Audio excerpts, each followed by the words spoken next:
Helen Yee here. Nice burp. It's all good. At the Schmozone Studios, being joined by the one and only, the undefeated and multi-talented Mr. Bryce Mitchell. Now, first off, congratulations on your mixtape. The Schmo and I, we listened to it together, and you're a great rapper. Yeah, I rap every Christmas. That's where I learned a lot of that rapping from.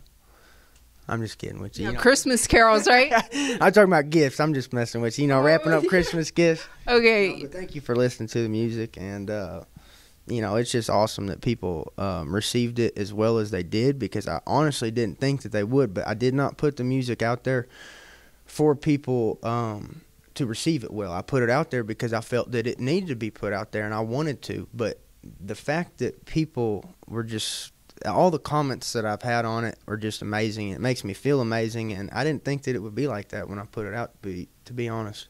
Well, you definitely deserve all the great reviews on it. But how long did you want to be a rapper or want to drop your own mixtape?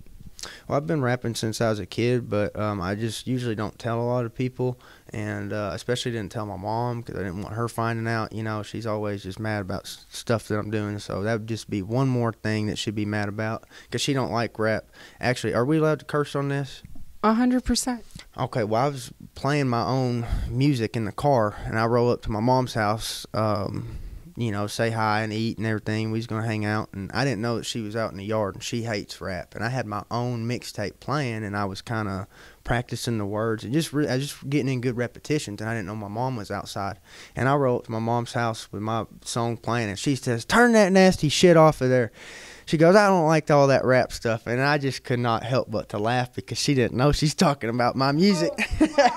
So what happened after you told her that was you, though? Oh, I turned the music off. I ain't about to challenge my mom. You didn't tell her? Place. No, I know better than that.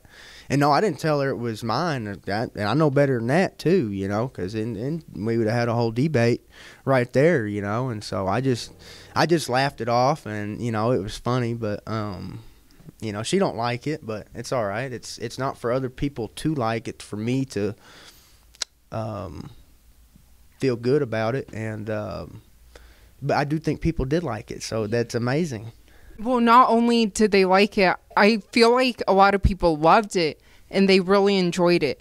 But I know something else that you really enjoy and you're really passionate about is hunting. And I saw on your Twitter, you're serious about respecting the animal, right? That's right. I use every part of the kill. Sometimes I wish I was, could use certain parts a little bit more, I don't tan every hide or whatever, but I have tanned hides before, but I do, at the end of the day, either I eat it, the dogs eat it, the cats eat it, the chickens eat it, or it gets composted. And so, I take pride in what I do. And so, like I said, in the compost, I use it in my garden, so I end up eating it anyways. You see what I'm saying? It's just a different form of eating it. And, so I take a lot of pride in that, and not being wasteful in that aspect, especially in the aspect of hunting. You know what I mean? Yeah, definitely. It's one thing to waste, whatever, a candle or something. You light a candle and you waste it. It's another thing to go kill an animal and take it away from, its life, and take everything from it, and then not let that food nourish your body to the fullest. Yeah, definitely. And I do know that you acquired quite a few chickens and cows, right, on your land? Yes, ma'am. I got about 20 birds. 3 of them are ducks, and then the rest is chickens. And then I got, me and my buddy, we've got 21 cows total. So wow. 9 of our mama cows are pregnant, and then we got 12 mamas. The other 3 are going to we're going to inseminate them. I'm not going to, it's a fancy process that they do, but so it's a pretty good success rate, though. If you had 9 out of 12, that's 3/4 right there. So 75% of our cows were bred. That means we got a good bull, Yeah, No, that's definitely great. And I know a lot of your fans will appreciate and enjoy hearing about all your chickens, cows, everything that you've been doing, your mixtape. And of course, they miss seeing you in the octagon, but you'll be returning March 5th, UFC 272 against Edson Barboza. Where do you think a win over Edson takes you in the featherweight division? It's nowhere but up, you know. It's nothing but good's going to come out of that. You know, will I get the next title shot or this or that? I don't know, but I believe it'll definitely be ranked top 10. He'll a lot of burps. I'm sorry, I don't even know what I've been drinking or eating something, but he's probably ranked top 10. Yeah, I believe he's 10 right now.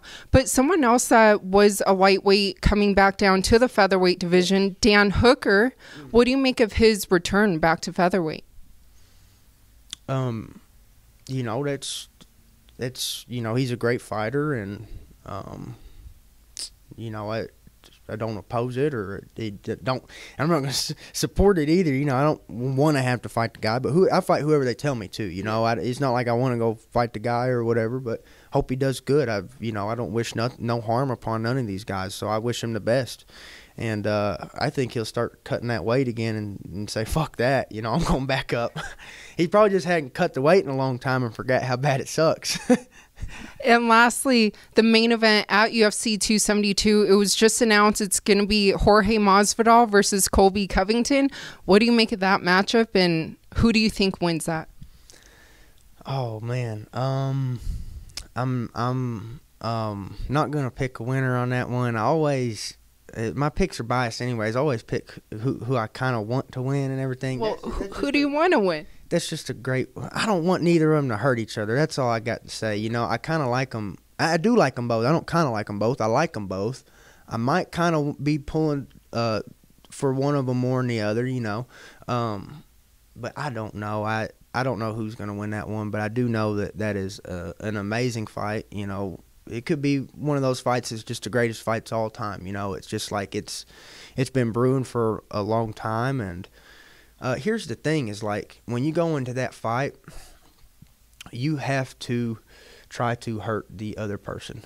And that's not like unless if you're like real fucked up in your head, that's not a psychologically fun thing to do, to just want to hurt the person constantly. Just visualize yourself constantly hurting them. Why not take these two dudes that have all this shit talking and make them hurt each other versus some guys that like each other? You know what I mean? They already hate each other. It's killing two birds with one stone. You see what I'm saying? It's like, why not match them up? They both kind of hate each other, and they got to hurt somebody. That's what they do for a living. They hurt people. Masvidal hurts people, and Colby hurts people. How about, since they don't like each other, we make them hurt each other? You know, bam. The perfect equation.